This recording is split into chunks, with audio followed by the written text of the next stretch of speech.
সম্মানিত প্রিয় হাজিরিন, আল্লাহ রাব্বুল আলামিন আপনাকে আমাকে এই পৃথিবীর বুকে পাঠিয়েছেন, নির্দিষ্ট একটি সময় বেঁধে দিয়েছেন।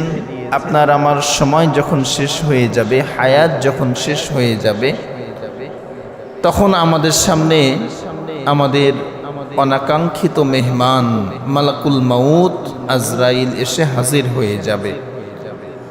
আর এই মৃত্যুর মাধ্যমে আমাদের পরকালীন জীবন শুরু হবে।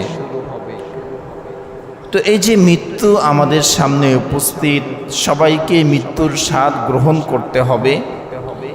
এই মৃত্যুটা মানুষের দুই ধরনের হয়ে থাকে, একটা হলো ভালো মৃত্যু আর একটা হলো খারাপ মৃত্যু।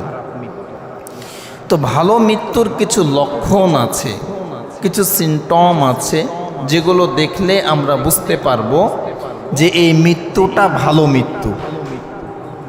আজকে আমরা শুনব 18টি লক্ষণ আলামত দেখলে আপনি বুঝবেন যে ওই মানুষটার মৃত্যু ভালো মৃত্যু, তার কপাল ভালো, পরকালীন জীবনটা তার সুন্দর, কবরটা তার ভালো হবে। এরকম 18টি পয়েন্ট, ভালো মৃত্যুর 18টি আলামত। এর মধ্যে 1 নাম্বার আলামত হলো, কোনো মানুষ যদি তার জীবনের শেষ কথা কালেমা বলতে পারে, তাহলে ওই মৃত্যুটা ভালো মৃত্যু। সুবহানাল্লাহ।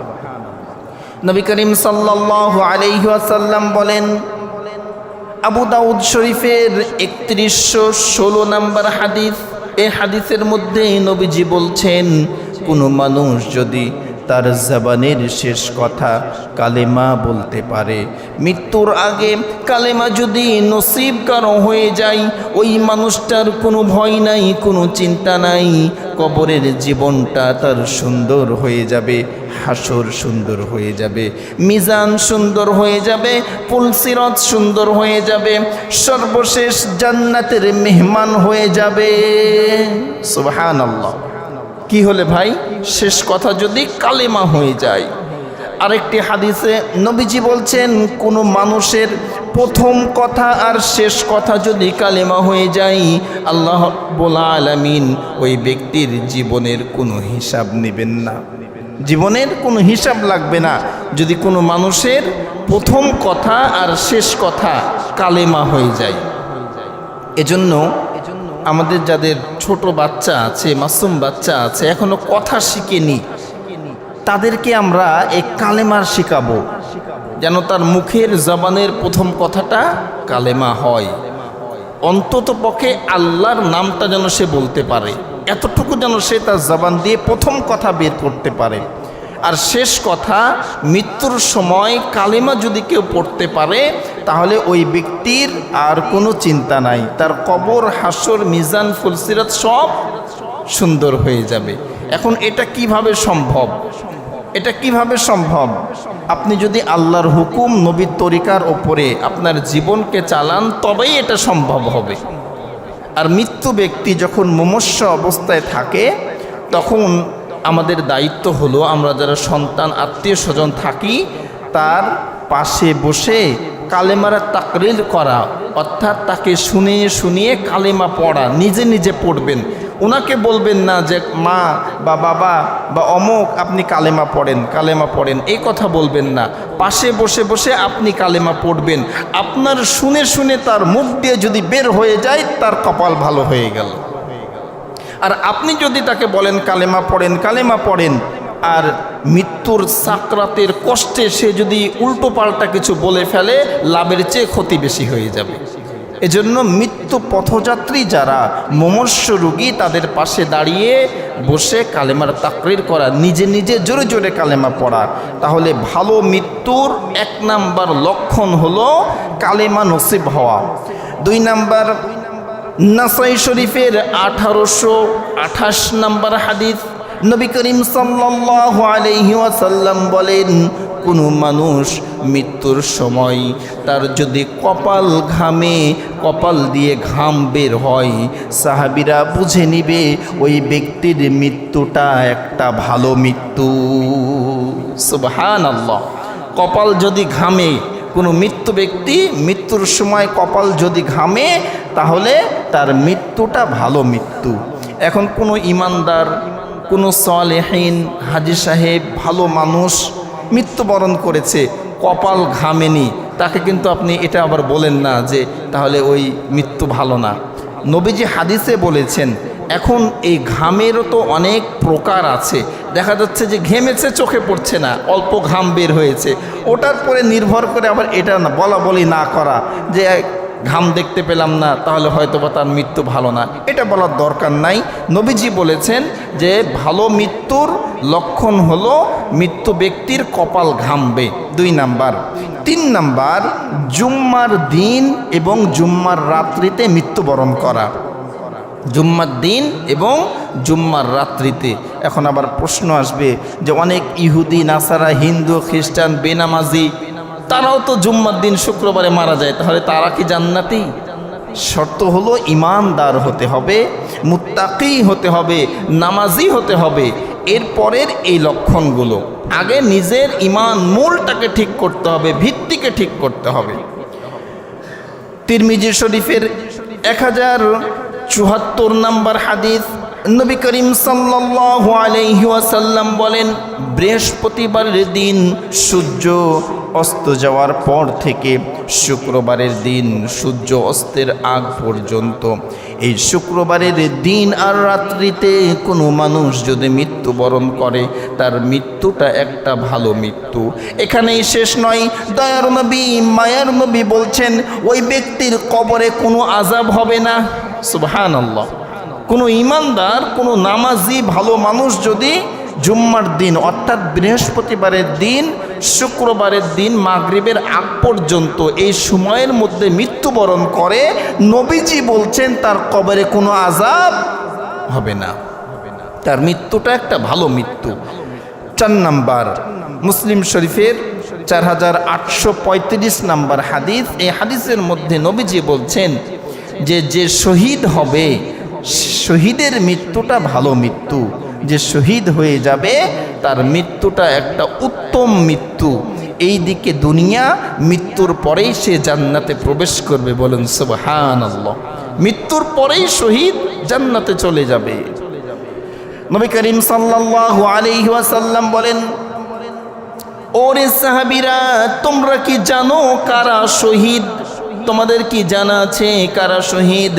সাহাবীরা বলেন, ইয়া রাসূলুল্লাহ, ইয়া হাবিবাল্লাহ, যারা দিন ইসলাম প্রচারের জন্য, প্রতিষ্ঠার জন্য নিজেদের জীবনকে বিলিয়ে দেয় তারাই তো শহীদ। দয়ার নবী, মায়ের নবী বলেন, ওরে সাহাবীরা, আমার উম্মতের মধ্যে অনেক উম্মত থাকবে যারা দিন কায়েমের জন্য আন্দোলন করতে পারবে না, অনেক জয়ীফ ব্যক্তি থাকবে, অনেক মহিলা থাকবে, তারা দিন কায়েমের ময়দানে জিহাদ করতে পারবে না। শুধু দিন কায়েমের জন্য জীবন বিলিয়ে দিলে যদি শহীদ হয়, আমার উম্মতের মধ্যে শহীদের সংখ্যা তো কমে যাবে। ওরে সাহাবীরা, শুনে নাও, শুনে নাও, শুধু দিন কায়েমের জন্য নিজের জীবন বিলিয়ে দিলে তারাই শহীদ না, আমি নবী বলে গেলাম আরও বেশ কিছু মৃত্যু আছে যে মৃত্যুগুলো বরণ করলে তারাও শহীদের মর্যাদা পাবে। আরও বেশ কিছু মৃত্যু আছে যে মৃত্যুগুলো বরণ করলে শহীদের মর্যাদা পাবে। যারা দিন কায়েমের জন্য মৃত্যুবরণ করবে তারা ইহকাল, এই দুনিয়াতেও শহীদ, পরকালেও শহীদ। আর আরও কিছু লক্ষণ নবীজি বলেছেন যেগুলোতে মানুষ মৃত্যুবরণ করলে এই দুনিয়াতে তাদেরকে আমরা শহীদ বলবো না, কিন্তু মৃত্যুর পরে তারা শহীদের দরওয়াজা পাবে। সুবহানাল্লাহ। নবী করিম সাল্লাল্লাহু আলাইহি ওয়াসাল্লাম বলেন, 5 নম্বরে, যে ব্যক্তি আল্লাহর রাস্তায়, আল্লাহর দিন কায়েমের জন্য আল্লাহর রাস্তায় বের হয়েছে, শহীদ হয়েছে, আল্লাহর রাস্তায় বের হয়ে জিহাদ করে নাই, সংগ্রাম করে নাই, খালি আল্লাহর রাস্তায় বের হয়েছে, বের হয়ে মৃত্যুবরণ করেছে, ওই ব্যক্তিও শহীদ। বলুন সুবহানাল্লাহ। আল্লাহর রাস্তায় বের হয়েছে।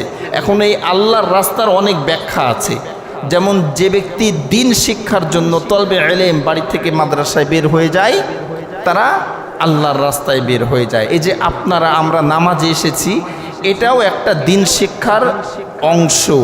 এই অবস্থাতেও যদি আমাদের মৃত্যু হয়, আমাদের মৃত্যুটাও শহীদি মৃত্যু হয়ে যাবে। তাবলিগ জামাতের ভাইয়েরা দিন প্রচারের জন্য, এই দুনিয়ার বুকে ইসলাম কায়েমের জন্য যারা কাজ করে, তারা যদি বাড়ির থেকে বের হয়ে মৃত্যুবরণ করে, তাদের মৃত্যুটাও শহীদি মৃত্যু। এক কথায় দিন কায়েমের জন্য, দিনের পথে, আল্লাহর রাস্তায় যারা মৃত্যুবরণ করবে তারা শহীদি মৃত্যু অর্জন করবে। সুবহানাল্লাহ। 6 নাম্বার, যারা মহামারীতে মৃত্যুবরণ করবে, প্লেগ রোগ, করোনা ভাইরাস বা আরও যে মহামারীগুলো আছে, এই মহামারীতে যারা মৃত্যুবরণ করে তাদের মৃত্যুটা একটা ভালো মৃত্যু, শহীদি মৃত্যু। 7 নাম্বার, পেটের রোগে যারা মারা যায়। কিছু কিছু মানুষ আছে দেখবেন, বিশেষ করে মুরব্বীরা, পেটের রোগ, আমাশা, পেট ব্যথা, পেটের যন্ত্রণা, এই পেটের রোগ কেন্দ্র করে যারা মৃত্যুবরণ করবে তাদের মৃত্যুটা একটা ভালো মৃত্যু, শহীদি মৃত্যু। সুবহানাল্লাহ।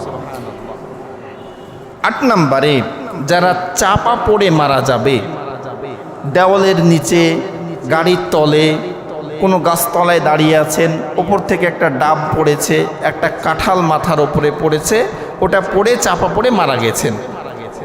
কোনো কিছু দিয়ে চাপা পড়ে যদি কেউ মারা যায় তাহলে তার মৃত্যুটা শহীদি মৃত্যু, তার মৃত্যুটা একটা ভালো মৃত্যু। 9 নাম্বার, গর্ভবতী মহিলা সন্তান গর্ভে ধারণ করার পরে যদি মৃত্যুবরণ করে তাহলে তার মৃত্যুটা একটা ভালো মৃত্যু।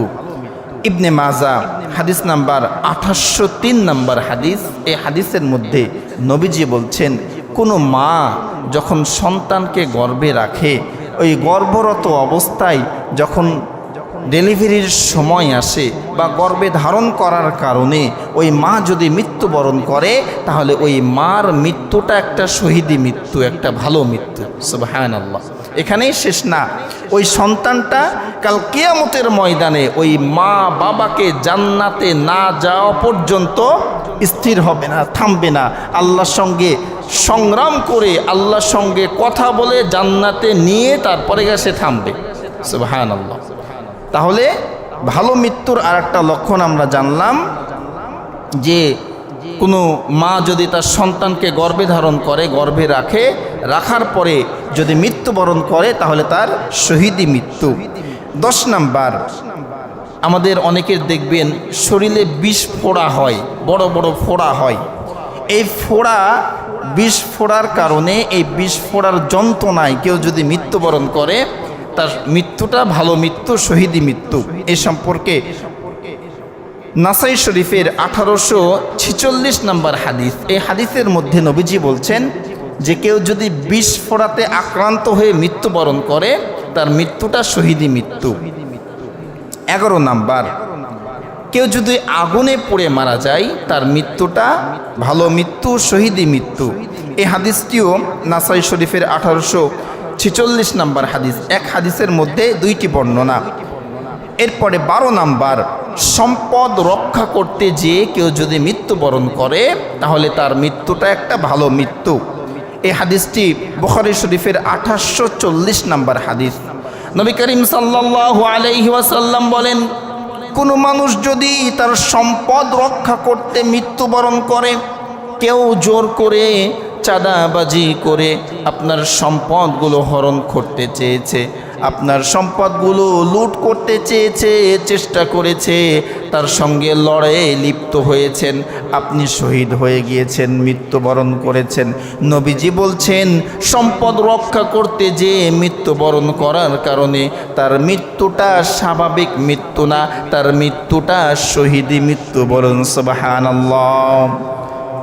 সম্পদ রক্ষা, আপনার অর্থ সম্পত্তি কেউ জোর করে নিয়ে নিয়েছে, জমি জায়গা জোর করে দখল করেছে, দলিল বানিয়েছে, ছিনতাই করতে এসেছে, তার সঙ্গে লড়াইয়ে লিপ্ত হয়ে আপনি মারা গিয়েছেন, তাহলে শহীদি মৃত্যু। 13 নাম্বার, পরিবার রক্ষা করতে যে আপনার ভাই, আপনার সন্তান, আপনার স্ত্রী, আত্মীয় স্বজনকে কেউ মারতে এসেছে, আপনি ওটাকে রক্ষা করতে গিয়েছেন, বাঁচাতে গিয়েছেন, যে আপনি মৃত্যুবরণ করেছেন, তাহলে আপনার মৃত্যুটা শহীদি মৃত্যু। নাসাই শরীফের 4095 নাম্বার হাদিস। 14 নাম্বার, ইসলাম রক্ষা করতে যে আল্লাহর নাজ নিয়ামত, আল্লাহর খাস খাইসাত, আল্লাহর সম্মান, নবীর ইজ্জত, নবীজির শান ও মান এই রক্ষা করতে যেয়ে কেউ যদি মৃত্যুবরণ করে তাহলে সেই মৃত্যুটা হবে শহীদি মৃত্যু। নাসাই শরীফের 4095 নম্বর হাদিস। এরপরে 15 নম্বর, প্রাণ বাঁচাতে যেয়ে কেউ আপনাকে মারতে এসেছে, আপনি তার সঙ্গে লড়াইয়ে যুক্ত হয়েছেন, নিজের প্রাণ বাঁচানোর জন্য চেষ্টা করছেন, এই অবস্থায় যদি আপনার মৃত্যু হয় তাহলে আপনার মৃত্যুটা শহীদি মৃত্যু হবে। 16 নম্বর, জুলুম প্রতিহিত করতে যেয়ে কোনো ব্যক্তি, কোনো গোষ্ঠী, কোনো শক্তি আপনার পরে জুলুম করছে, নির্যাতন করছে, এটাকে আপনি প্রতিহিত করতে গিয়েছেন, বন্ধ করতে গিয়েছেন, নিষেধ করতে গিয়েছেন, এই নিষেধ করতে যে যদি আপনি মৃত্যুবরণ করেন তাহলে আপনার মৃত্যুটা শহীদি মৃত্যু হবে। 17 নাম্বার, আল্লাহর রাস্তায় যারা পাহারাদারি করবে, আল্লাহর রাস্তায় ইসলামী রাষ্ট্রের যারা পাহারাদার হবে, এই পাহারাদার যারা হবে তারা যদি পাহারারত অবস্থায় স্বাভাবিক মৃত্যুবরণ করে এরপরেও তাদের মৃত্যুটা হবে শহীদি মৃত্যু। সুবহানাল্লাহ। 18 নাম্বার, কেউ দান করেছে, দান করার পরে কিছুক্ষণ পরেই মারা গিয়েছে, নামাজ পড়ে বাড়িতে গিয়েছেন, রাস্তায় যাচ্ছেন, যেতে যেতে মৃত্যুবরণ করেছেন, ভালো কোনো কাজ করেছেন, করার পরেই মৃত্যুবরণ হয়ে গেছে, ভেবে নেবেন ওই মৃত্যুটা ভালো মৃত্যু। যেহেতু আমরা একটা কথা জানি যে শেষ ভালো যার সব ভালো তার। আপনি শেষ কাজটা ভালো করেছেন, দান করেছেন, সদকা করেছেন, নামাজ পড়েছেন, পড়ার পরেই আপনার মৃত্যু হয়ে গেছে, তাহলে আমরা বুঝে নিব যে এই মৃত্যুটা ভালো মৃত্যু। এই যে 18টি পয়েন্ট আমরা শুনলাম, এই 18টি পয়েন্টের উপরে কেউ যদি মৃত্যুবরণ করে 18 ভাবে, তাহলে আমরা বুঝে নিব যে এই মৃত্যুটা ভালো মৃত্যু। কিন্তু সত্য একটাই, ইমানদার হওয়া লাগবে। সে যদি বেঈমান হয়, আল্লাহকে না চিনে, নামাজ রোজা না করে, সে যতই শুক্রবারে মারা যাক, কাবা শরীফের সামনেও মারা যাক, সে বাঁচতে পারবে না, তার কবরে আযাব হবেই। তাহলে প্রথম কথা হলো যে ইমান আনায়ন করা, ইমানের সঙ্গে থাকা, হারামকে হারাম, হালালকে হালাল, এগুলো মেনে চলা। এরপরে এই লক্ষণগুলো যদি প্রকাশ পায় তাহলে আমরা বুঝে নিব যে এই মৃত্যুগুলো ভালো মৃত্যু।